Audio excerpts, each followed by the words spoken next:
Hello friends, good afternoon and welcome to EduSat live lectures. Dear friends, today in modern Indian history we will be talking about extremist in Indian national movement. To discuss this topic we have with us our subject expert Dr. Manoj Sharma. Dr. Sharma is Assistant Professor in Department of History in Kirorimal College, University of Delhi. Without further ado, I would like to welcome Sir to our studios and request him to start the lecture. Welcome, sir. Thank you. A very good afternoon to all the viewers. Today's topic of discussion is extremists in Indian national movement. The phase of the Indian national movement in which extremists they played an important role comes just after the role of the moderates. Rather, extremists were more extreme in their approach when they were being compared with the moderates. The foundation of the Indian National Congress in 1885 and thereafter the role of the moderates from 1885 to 1905, and how moderates they initiated certain important things in the Indian national movement in the context that they were the beginners of an organized kind of protest. And extremists were some of the important leaders, specifically Lal, Bal and Pal. They were known as the chief extremist leaders, and how these people they criticized the moderates, the kind of politics and the policies which were being followed by the moderates were criticized by the extremist leaders. And they particularly believed that that the moderates they engaged in mendicancy, and they also considered them to be armchair intellectuals, those who were making hollow speeches and were not able to achieve anything in the context of the national movement. So these people they wanted that some strong measures they should be taken, some of the new methodology or methods they should be applied so that their demands are met. So this particular group basically emerged from the moderates themselves. They had the same possibly the same social background, and these people they tried to make a mark in the Indian politics in the context that they realized that the British they will not leave India, and the kind of exploitation which was being taking place, it was damaging in India in every way. So the kind of politics was based on the collective bargaining and the social pressure. So this is how they tried to bring their politics, that they wanted to apply as much as social pressure, and at the same time they wanted to collectively bargain with the British. When we see the emergence of extremists, we say that Vimla Prasad, one of the historians, he has talked about that while locating the social background of the extremist, their emergence as assertion of power by urban petty bourgeoisie at district local levels. Some of the Cambridge historians have presented the emergence of extremists as basically a set of factional quarrels for the control of Congress. Above interpretation seems far from being plausible or acceptable in the context that Cambridge historians they have always criticized the Indian national movement, and they have not accepted the Indian national movement as some sort of a movement because they have not accepted India as a nation. They always said that Indians they were fighting amongst themselves for some petty benefits. So this kind of an approach which says that two groups of Congress, moderates and extremists, they wanted to control the Congress in their own way. So the Cambridge historians they have argued that these kind of factional quarrels between these two sections they were being taking place. So that was the main reason of this kind of a politics. So this school basically believes in the kind of factionalism which was there in the Indian society. And extremists, what they have done is that they have built some sort of a critique of the moderate politics, the kind of politics which was being followed by the moderates that has been criticized by the extremist groups. In this, what we see is that three principal bases of later extremism could be seen, and these were Bengal group, which was represented by Bipin Chandra Pal and Aurobindo, then Maharashtra group, which was led by Bal Gangadhar Tilak, and the Punjab group, which was led by Lala Lajpat Rai. So Lal, Bal and Pal those who were the main leaders of this extremist group, these people, they were operational in different parts of India, and how the movement in all these three parts of India unfolded was also as a result of the kind of policies which were being followed by the extremist leaders. So what we see is that in all these three regions, be it Tilak in Maharashtra, or Lala Lajpat Rai in Punjab, or Bipin Chandra Pal in Bengal, they had certain shared ideals, and according to these shared ideals, they were leading the movement in all these three regions. And moderates, against the moderates, they had certain kind of a reaction, and this extremist group was reacting to the moderates, the kind of policies and the politics which was being followed by the moderates. And this could be seen in the three main forms. First was a non-political trend towards the self-development, ignoring rather than directly attacking the foreign rule. Secondly, attempting the mass mobilization for Swaraj through certain new techniques called passive resistance. And then revolutionaries who believed in individual violence and conspiracies. So what we see that there are various trends within the extremist movements, and all these trends, they were working in different quarters, but at the same time they were also sharing certain ideological kind of ideas as well. So there was a trend which was talking about the self development, and it was not directly attacking the foreign rule, rather the focus was on self development. On the other hand, a group was talking about the mass mobilization through Swaraj, and for this they wanted to do it through the passive resistance model, that they have to passively resist the British so that British are not able to harm them in a very violent manner.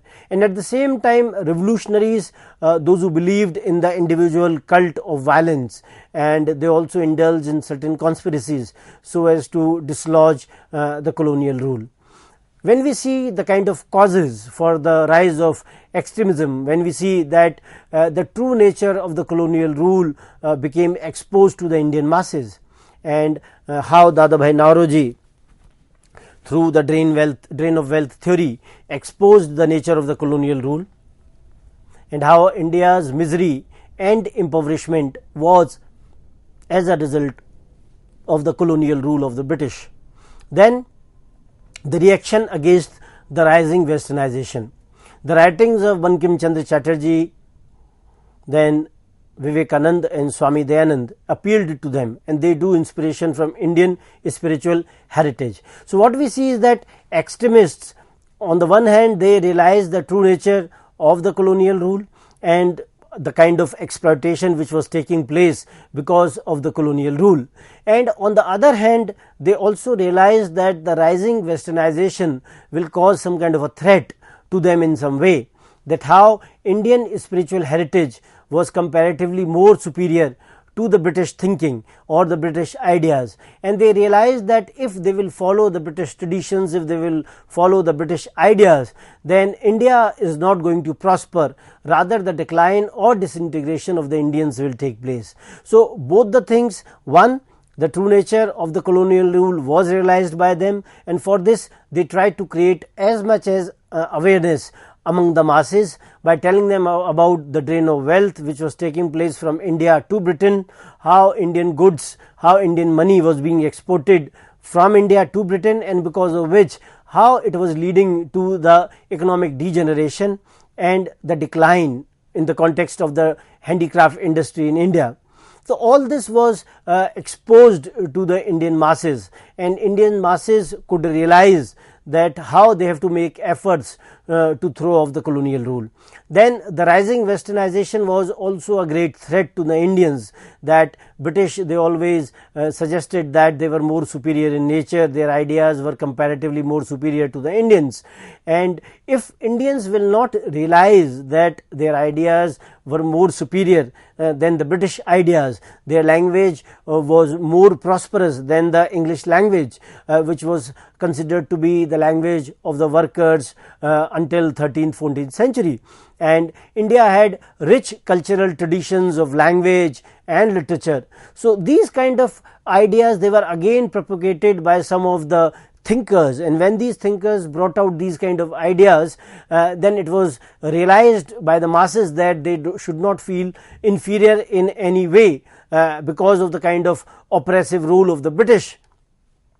When you see the other factors, we will say that extremists, they were dissatisfied with the moderate brand of politics, the kind of politics which was based on petition, prayer and protest, that was rejected by the extremists. And moderates also believed in the justness of the colonial or the British rule. So extremists, they realized that British, they were not just in any way, rather they were exploiting Indians in every way. And at the same time, the brand of politics which was being followed by the moderates, it had reached a dead end, and most of their demands, they had remained unfulfilled, and this was definitely a reason for the rise of extremism in the Indian politics. Fourthly, what we see is that the economic condition of India was worsening. The kind of famines which India saw or witnessed during that particular period, heavier taxation on the Indian masses, and the government apathy in all these things, it contributed to the rising discontent against the colonial rule. So what we see during this particular period is that the Indian condition from the economic perspective, it was deteriorating.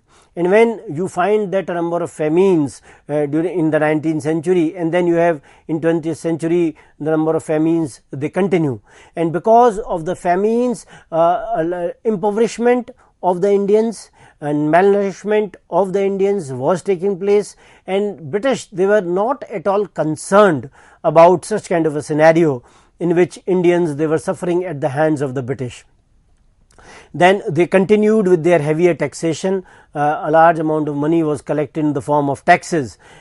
So all this created an atmosphere in which the Indians, they realized that unless they will tackle the British in a very strong way, then they will not be able to realize their independence. So that was an important factor for the rise of extremism. Another important thing was the contemporary international influences. When we see that a number of smaller countries, they defeated the major nations. So this provided some sort of an inspiration to the nations, those who were lesser in form or those who were smaller, when they were being compared with the bigger nations whom they defeated. So this also inculcated or provided some sort of an inspiration to the nations which were under the colonial rule, that they can also come out of their colonial rule if they make some kind of concerted efforts. In that context, I would like to point out the Abyssinia's repulsion of the Italian army in 1896 and the triumph of Japan over Russia in 1905. So these defeats to the European nations gave some sort of a jolt to European invincibility, that Europeans, they were being considered to be invincible in nature, that they will not be defeated. But when they were defeated, it provided some kind of hope to the Asian countries as well, that they were in a way capable of defeating the major powers of Europe. Then the reactionary policies which were being followed by Curzon during that particular period, you see that a number of acts they were being imposed or they were being brought about, and they caused a number of a huge resentment or dissatisfaction among the Indians. Curzon had this kind of a belief that Indians, they were of very low character, and this could be seen in the various acts which he committed during that particular period. So this also annoyed Indians in every way. He also organized the Delhi Darbar in 1903, when India had not entirely recovered from the distressing consequences of the famines of 1899 and 1900. So what we see is that the colonial apathy could be seen in every sphere. In 1876, when the Delhi Darbar was organized during the Viceroyalty of Lytton, during that point of time also India was reeling under the problem of famines. And similarly here also, when again Delhi Darbar was organized to show the pomp and the glamour and the power of the British authority, even during that particular period also Indians were reeling under under the threat of famine, and how difficult the life had become during those particular years. But British were not concerned with such kind of issues, rather they were more concerned in showing their might and authority. And to show their might and authority, they organized this imperial darbar in 1903. So this also played an important role in the context of rising extremist feelings, as people they became more and more aware that British, they were not in any way concerned with their kind of situation. The partition of Bengal in 1905 was another act of colonial administration which created or which led to the Swadeshi movement, as you can see on the screen as well.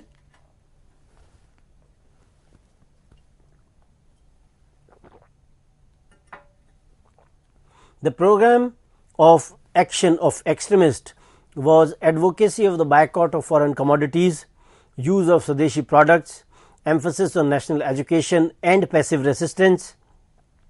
The aim of Swadeshi and boycott was to promote Indian industries and provide the masses with more opportunities for work and employment. So what we see is that the partition of Bengal in 1905, it also played an important role in terms of rising extremism.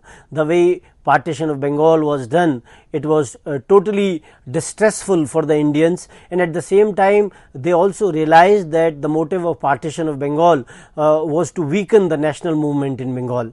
So for this reason the Swadeshi movement was started, and the focus of Swadeshi was on indigenous goods, and at the same time it also wanted to promote the boycott, and boycott led to the bonfire of various foreign products, be it clothes, be it other foreign commodities, in which a number of people participated, and this became quite popular during that particular period as well. And when in this charged atmosphere, the extremists, they became more popular because they were asking for such measures that British, they will be troubled because of their policies. So when we try to assess extremists in some way, we find that they advocated democracy, they advocated constitutionalism, and they wanted to broaden the social base of the national movement. They wanted that more and more Indians, they should join the national movement, they should come to the forefront of the national movement, and when the social base of the movement will be broadened, then the movement will be strengthened. So that was one of the important considerations or objectives of the extremist. Then they published a number of newspapers in the vernacular press or the vernacular languages, because most of the Indians during that particular period, they did not know English. They had their own regional languages, and when newspapers, they were being published in their own regional languages, then they had wider readership in that context. They also realized and pointed out the negative effects of British rule in India. They realized that British rule was totally negative in India.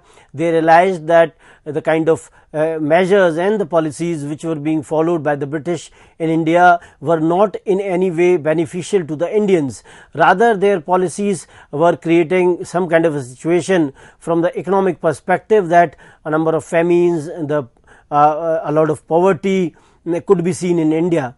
And at the same time, not any kind of political freedom was not given to Indians.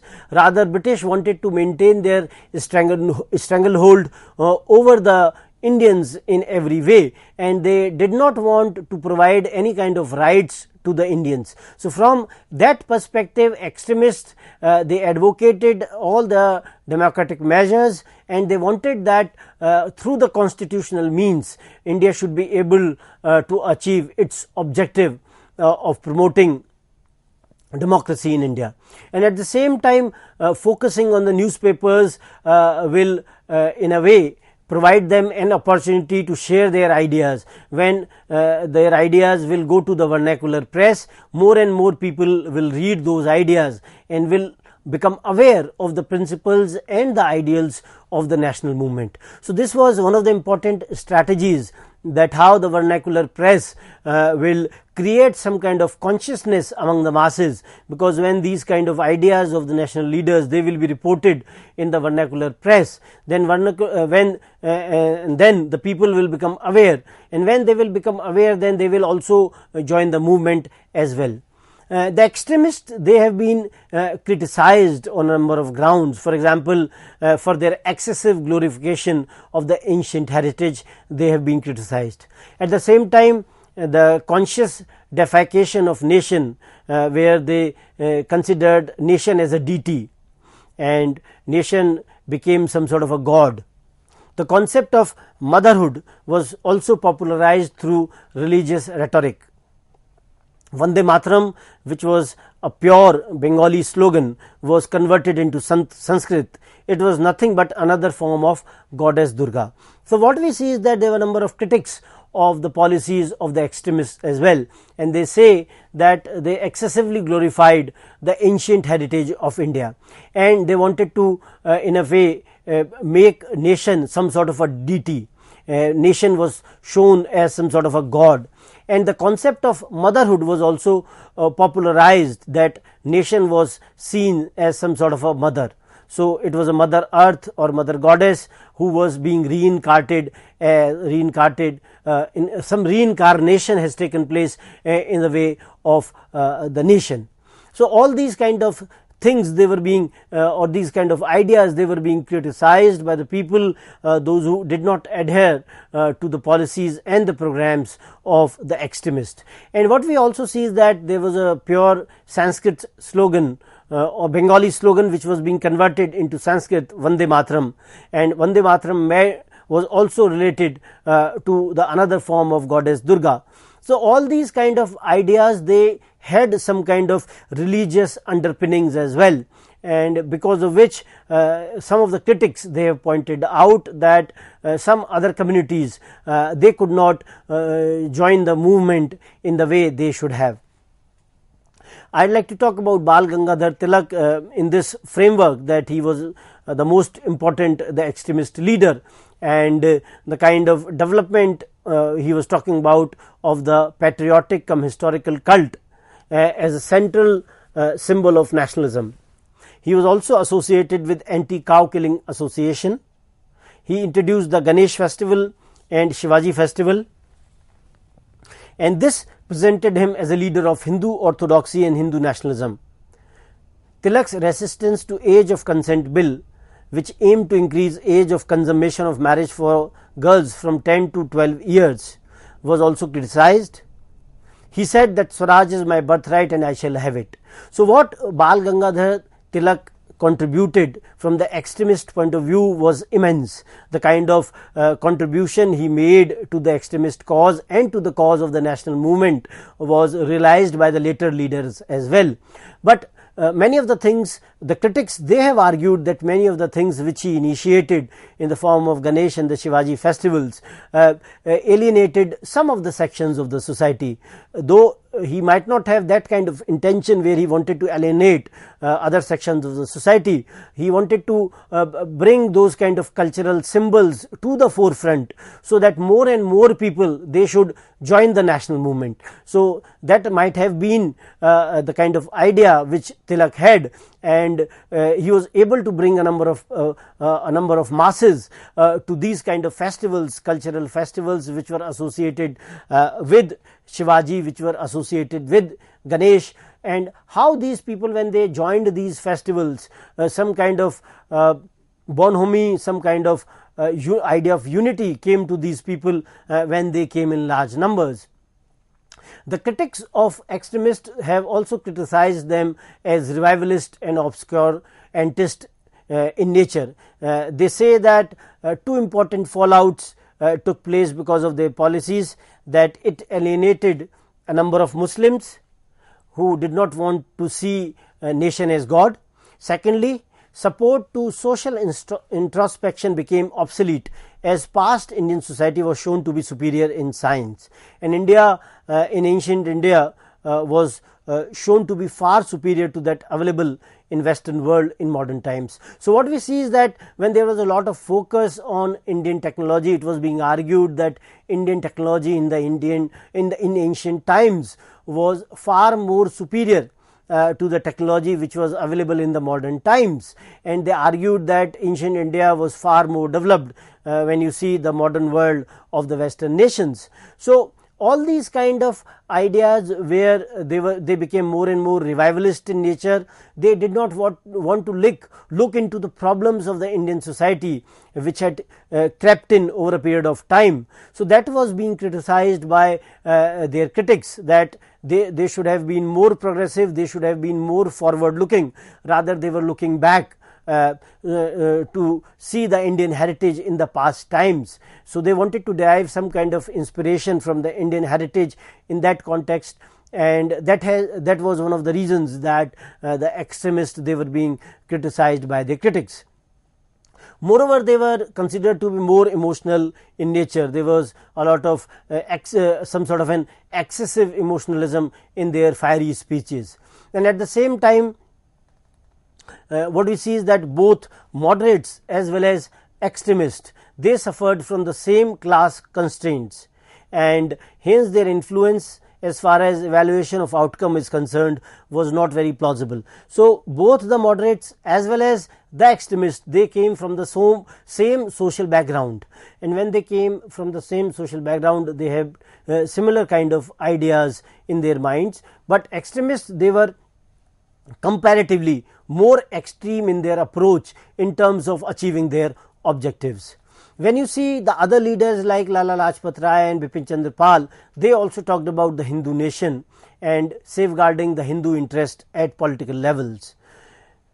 And what we also see, as you can see on the screen as well, that despite the fact that the revivalist aspect of extremist politics was chiefly directed against colonial rule, it led to growth of a harmful interrelationship between religion and politics, apart from promoting communalism and Muslim separatism. So this was an important fallout of the policies which was being followed by the extremist leaders, though they might not have intended to create such kind of a situation. They might have been unaware that it will have such kind of a fallout, but it definitely had this kind of a fallout where some sections of the society did not participate in that way to the movement which they might have if the situation would have been different. But we cannot just argue that. We have to see history from that perspective, that the kind of situation which was existing and the way events they unfolded. Professor S. Gopal has argued that Namier was accused of taking the mind out of politics. This school, he is referring to the Cambridge school, has gone further and has taken out not only the mind but decency, integrity and selfless commitment out of Indian national movement. So what we see is that the Cambridge school, the way it has written things, has taken out the decency, integrity and the selfless commitment of the Indian out of the Indian national movement, because the way they have written their history is written in such a way that they do not want to give any kind of credit to the national movement. So when you try to see the role of the moderate and role of the extremists in retrospect, we say that they made an immense contribution to the national movement, because the moderate politics was not bearing any fruit. So they realized that they had to find other ways to take the movement forward. Moreover, their fiery speeches and emotionalism which was there in them also brought a number of masses to the national mainstream, those who participated. So with this, I would like to end the discussion. Thank you so much.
very good afternoon to all the viewers. Today's topic of discussion is Swadeshi movement. Swadeshi movement, which began in 1905, was one of the important movements in the context that moderates and the extremists both wholeheartedly participated in the movement. This movement was one of the important kinds in the context that it was organized very well. People from different strata of the society, they joined the movement. The reasons for the Swadeshi movement, that why it was started, was the partition of Bengal. The way British partitioned the Bengal into East and West Bengal, so that they are able to weaken the nationalist tendencies which were being prevailing in these regions, was one of the important considerations for the British to partition Bengal. They argued that they were partitioning the Bengal for the administrative expediency or administrative convenience, because Bengal was a very large province, but they had their other designs in mind when they partitioned it. And when Bengal, the kind of decision which was being taken to partition Bengal was taken, then huge protests in Bengal could be seen, and how the people, they came in large numbers, they associated themselves with the idea of Swadeshi, that they had to use the indigenous products, the kind of products which are being made in India, and they also had to boycott the foreign products which came to India. So this kind of Swadeshi and boycott, it created some sort of a double impact, in which a number of Indian industries, they prospered, and on the other hand it gave some kind of a blow to the foreign industries, in a way that the people, those who were exporting from Britain to India, their exports, they were being rejected by the Indians. So what we see when we say that what is Swadeshi, Swadeshi means to use the indigenous manufactured commodities, and at the same time there was also an emphasis on indigenous education. Both moderates and the extremists, they emphasized the use of both the indigenous goods, and the Swadeshi and the boycott movement in 1905 against the partition of Bengal was an important moment in the Indian national movement. So what we see is that there was not only emphasis on using the indigenous goods or commodities, but at the same time there was a focus on the national education as well, because India, the British, they wanted to create a class in which English should be taught to them, and that was the motive of the Macaulay as well. In 1835, in the Macaulay's Minute of Education, it was being decided that English will be taught to the Indians. They wanted to create a class in India which was Indian in blood and color, but their taste, their opinion, their morality and their intellect should be British in nature. So when this class which is taught in English language, they will be able to identify with the British culture, they will be able to identify with the British products, and then they will use those British products as well. So that was the motive of the British, and that is how they wanted to create this kind of a class. And here also, when Swadeshi movement was started, the Indians realized that unless they will provide education to the Indians in their own languages, then they will not be able to come out of the slavish mentality which had been created because of the introduction of the English language. So when British, they divided Bengal into two parts, they said that they were partitioning Bengal for administrative reasons. Bengal was considered to be a huge province which had Bengal, Bihar and Odisha. So it was not easy to administer such a large province, and that is why they were dividing it. But the way the partition of Bengal took place, the way it was being partitioned, it was very clear that they had ulterior motives. Their motives were not what they were claiming to be, rather their motives were different in nature. As Risley, who was the Home Secretary to the Government of India, he argued that United Bengal was powerful and division will weaken it. So when they will be able to divide the Bengal, then only they will be able to divide they will be able to weaken the base of Indian nationalism. Bengal as a province, we find that a number of leaders, they came from Bengal, and Bengal had a very solid kind of a support to the national movement. So they realized that if they will divide Bengal, then the national movement will also be weakened in that sense.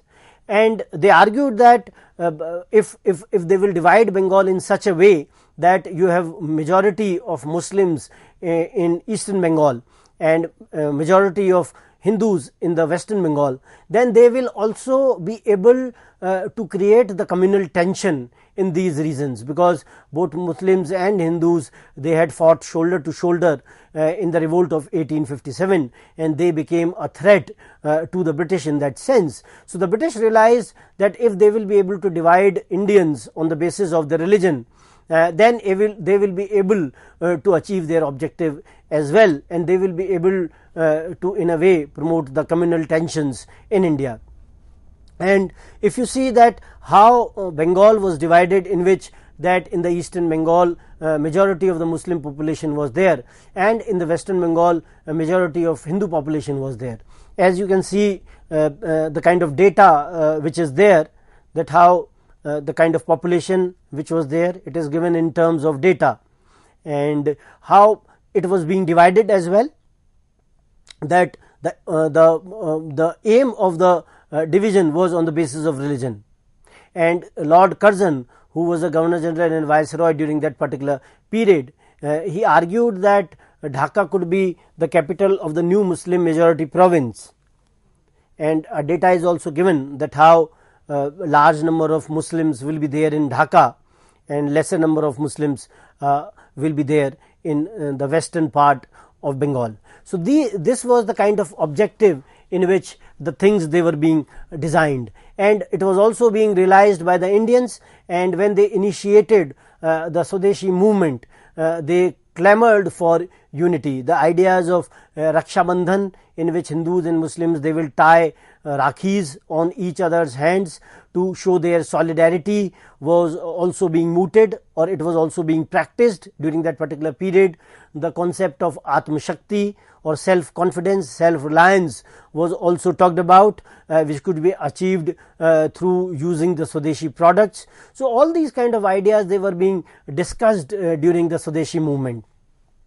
When we see the initiation of the Swadeshi movement, when this kind of decision was taken on 19th of July 1905 that Bengal will be partitioned, a number of meetings, they were being organized against this kind of a decision which was taken by the government.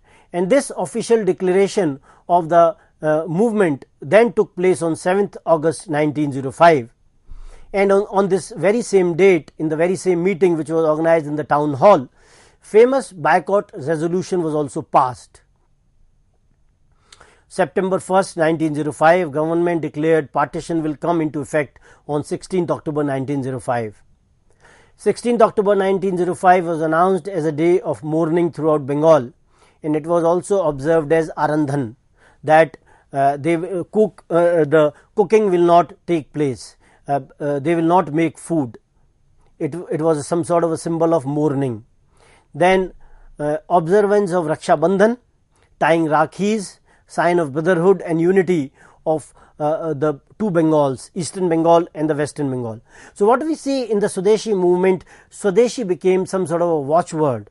People, they focus that indigenous industries, they should be promoted. More and more Swadeshi goods, they should be used.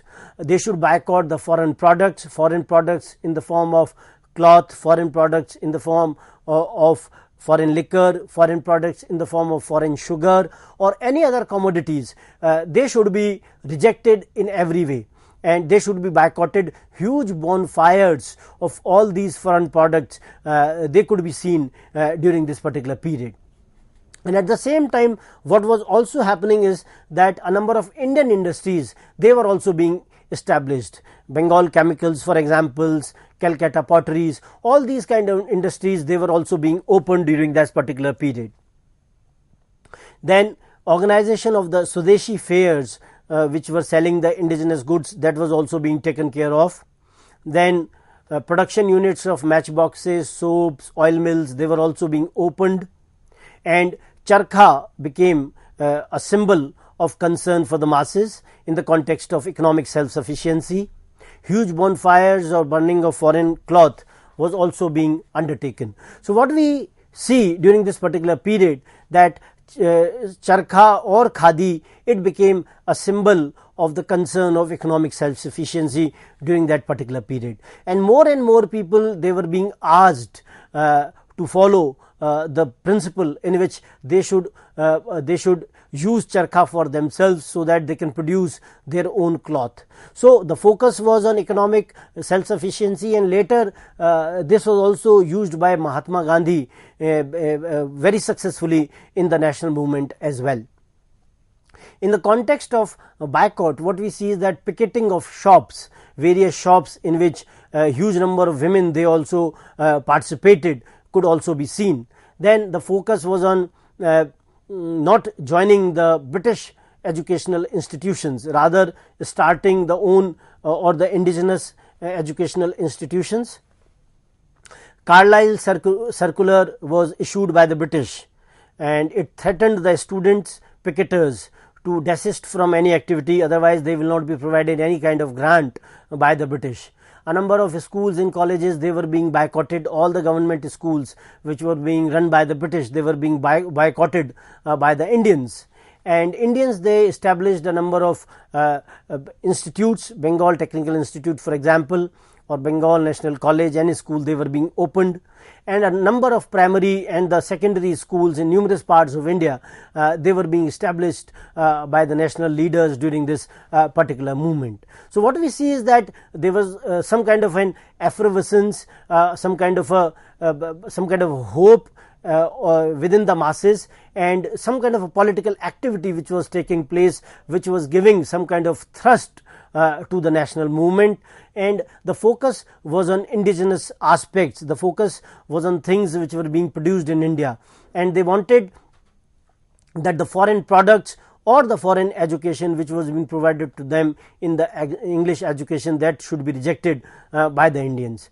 Sumit Sarkar, a renowned historian, has done some sort of a distinction, fourfold distinction, the kind of trends which we find in the Swadeshi movement. So, how these kind of trends, the different trends during different times could be seen in the Swadeshi movement. For example, the moderate traditions could be seen initially, then constructive Swadeshi, which was on the lines suggested by Tagore, then the passive resistance model, and then the revolutionaries.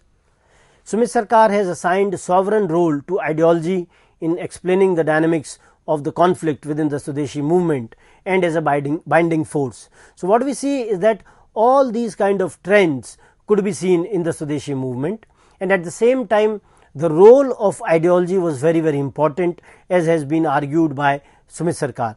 Then a number of corps of volunteers or samitis, they were also established during this particular period, and these kind of samitis or corps of volunteers, they were being engaged in a number of activities, a lot of constructive work in various spheres, they were being undertaken by these volunteer corps or samitis, and at the same time a number of samitis, they also engaged themselves in a number of violent activities as well. So, they were doing both constructive work in maybe for example famine or flood relief.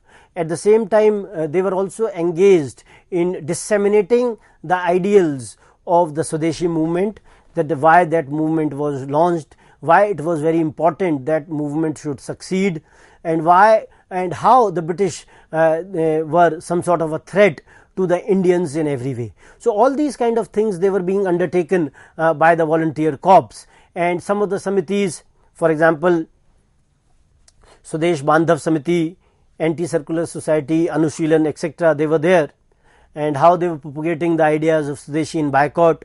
They were also organizing the crafts and the national schools, and they were also establishing the arbitration committees to solve the disputes.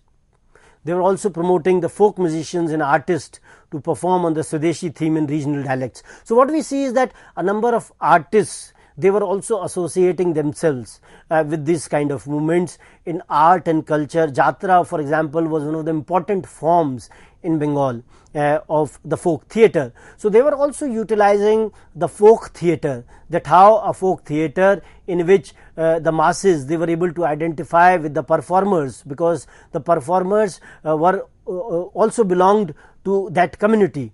It was also in their language. That language was very important because they were speaking in the vernacular language. So the ideas of Swadeshi and boycott reached masses in the local language, and the local masses could identify with the performers. So it was some sort of a support to the national movement as well. That how the national movement, in which Swadeshi movement was one of the parts of the national movement initially, and how the people, those who were associated with these movements, how they got inspired because of the kind of work which was being done by those who were engaged in the volunteer corps. So popular festivals and fairs, they were being utilized during this particular period. For example, earlier we discussed about the Ganapati festival or Shivaji festival, which was being initiated by Tilak. So similar kind of festivals, they were being used by the extremist leaders, so that more and more people, they should come to the movement. So some sort of a mass mobilization should take place. So all these kind of efforts, they were being made during this particular period. And how other not only Jatra but other kinds of folk theatres like Nautanki, Swang, then Yakshigan, they were being utilized at the local levels during that particular period. And when these kind of things, they were being used at the local level, then it provided an opportunity to the masses to interact with the people, those who were performing. And at the same time, the dissemination of information was also taking place. So what we see during this particular period is that various kinds of arts or cultural movements, they were also being used so that information reaches the masses. For example, Nandalal Bose was associated with arts, and he also made a point where he got some sort of a scholarship as well, because the focus was not on the European art, the focus was on the Indian art, and how Indian art was relegated by the European art, citing that European art was comparatively more superior, which was not the case during that point of time, and how the Indian elements of the art, they were made popular by the people, those who were associated with the Indian art. So moderates, for example, they did not take the Swadeshi movement very far, because the extremist group had become more and more dominant during that particular period, and the kind of idea of self-help which was being promoted by Rabindranath Tagore talked about the idea of Atma Shakti, in which he was talking about the self-reliance, and this kind of self-reliance meant not only in the framework of the goods, rather it was there in the context of education, it was there in the context of political ideas, it was also in the context of self-rule or self-government. So what we see during this particular period, that extremists, they wanted that the boycott should also extend from British products and educational institution to other fields like colonial administration, law courts and services. Bipin Chandrapal called this approach as passive resistance. Aurobindo Ghosh argued for organized and relentless boycott of British products, their educational institutions, law courts and executive, and social boycott of supporters of Raj and civil disobedience of unfair laws. So what we see is that the people, those who are associated with the Swadeshi movement, they were also arguing that the boycott should extend to other regions as well. They should not only restrict themselves to education and products, rather they should go to British administration, British laws, then social boycott of the supporters of the Raj, the people those who were supporting the British Raj, and any kind of unfair laws, they should be rejected by the Indians. So they wanted to extend the definition of the boycott, which was restricted to only two things, to other spheres and fields. So this was an important achievement in the sense that they were able to realize that the British administration, British laws, they were there to oppress Indians in every way. In the context of art and culture, a number of songs, they were being composed during that point of time, and how these songs, they became popular during the Swadeshi movement, as you can see on the screen as well. Amar Sonar Bangla was written by Rabindranath Tagore during that particular period, and it became the national anthem of Bangladesh in 1971. Then Abanindranath Tagore challenged the authority of Victorian naturalism over Indian art and drew encouragement from prosperous native traditions of Ajanta, Rajput and Mughal paintings. And thereafter Nandalal Bose, who also left a key impression on the Indian art, and he got a scholarship from the Indian Society of Oriental Art in 1907. So what we see is that all these people, not only those who were in the political sphere, but the people, those who were engaged in the cultural aspects, they were also they were also playing a very important role from that perspective, that culture and art was also coming out of the clutches of the colonial rule, that these areas which created some kind of an impact on the masses, these areas were also taken over by the people, those who were nationalist in their approach. Then we also see another trend, as has been argued by Sumit Sarkar, which was a trend of the revolutionaries. Hemchandra Kanungo opened a bomb factory in Calcutta, and Prafulla Chaki and Khudiram Bose made an abortive attempt on the life of Kingsford, who was a British official. Then Dhaka Anushilan carried out the Bara dacoity in 1908. There were certain constraints, lack of organization, elite social background, communal rhetoric, and confusion regarding need for mass mobilization. So what we see is that revolutionaries also played an important role in the context, that they gave us our pride back. They had this kind of personal heroism, they were individualistic in that sense that they were operating in very small groups, and it was very imperative as well, because they were operating in the form of secret societies. Britishers were there to repress them in every way, and some of the historians, those who are basically Cambridge historians, or those who are writing from the imperialist mindset, they have negated the role of revolutionaries by calling them terrorists, which is totally a misnomer in every way, because revolutionaries were working for the Indians. So they were considered to be terrorists by the British, and the imperialist and the Cambridge school, they reject their contribution and tell them that they were the terrorists. So they were some sort of a terror for the British, but they were working for the Indians, and these revolutionaries definitely made an important contribution to the Indian national movement, and how their contribution was negated by the Cambridge and the imperialist school by calling them as terrorists has been one of the important aspects of the Indian national movement, that how historiography has tried to negate their contribution by calling them by misleading names. Then we come to their assessment, that how their multifaceted program which was there, how their techniques which were there in the movement, they were able to achieve or create some kind of impression on the various sections of the society, and how they became actively associated with the movement. Then when we see the social base of the movement, then the zamindari group, lower middle class in the small towns and the cities, they joined the movement.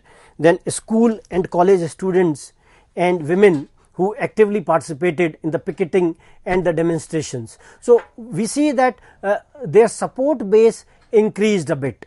Some people, those who were initially not there with the moderates, they also joined this particular movement. Now they also came in their support, as we can see that many college and school students and then women, they also came to the movement in terms of forefront when they made some kind of a call. So Ms. Sarkar has argued in the context of the failure of the movement that they failed to evolve any kind of radical agrarian program. They were not able to take the peasants, the peasant concerns were not brought into their ambit, and if they would have brought within their ambit, that then they would have been able to secure their support as well. Then they were not able to secure the support of the Muslims, because the utilization of the traditional popular customs and festivals, it was being misinterpreted, and the colonial government also played a role by supporting the communalist aspects of these movement. So that was one of the handicaps of the movement, and how the government tried to use communalism to incite Muslims against the movement. So what we see is that two important handicaps of the movement could be seen from the agrarian perspective and from the communal point of view. Though the movement did not intend to show these kind of aspects, and they might not have been deliberate in nature, but they were being best utilized by the colonial government, who highlighted these kind of aspects as well, that it was largely some sort of a Hindu movement and wanted to alienate the Muslims. So when we try to see that why the movement declined, then the kind of restrictions by the British, the kind of repression which was followed by the British against the movement were the important factors for the decline of the movement. Then the internal quarrels and the Surat split of the Congress in 1907 were another important factors for the decline of the movement. Then how the major leaders of the movement, they were being deported and imprisoned, was another important factor. But we have also to realize the fact that mass movements cannot go on and on. Mass movements, they have to have a very smaller shelf life, because people cannot be expected to make sacrifices continuously for a very longer duration of time. So mass movements, they have to be for a very short duration of time, so that they are able to create some kind of an impact. So in that context, we have to see that mass movement have to be short in nature. They cannot be very long, and if they are very long, then they are bound to fail. So from that perspective, I would like to end the discussion. I would like to point out that Swadeshi movement was an important phase in the Indian national movement, and how the idea of Swadeshi and boycott, it united the Indians, and at the same time it gave a thrust to the Indian industries as well, and it was also a source of inspiration to the later nationalists. So thank you so much. Okay, on that note, I would like to thank sir for this very enriching discussion, and I hope, dear friends, that you have been enlightened and that you have come to understand what what position did extremists hold in the international movement, and what the Swadeshi movement was all about. On that note, thank you, dear friends, for watching our show. Stay tuned and keep watching. Thank you.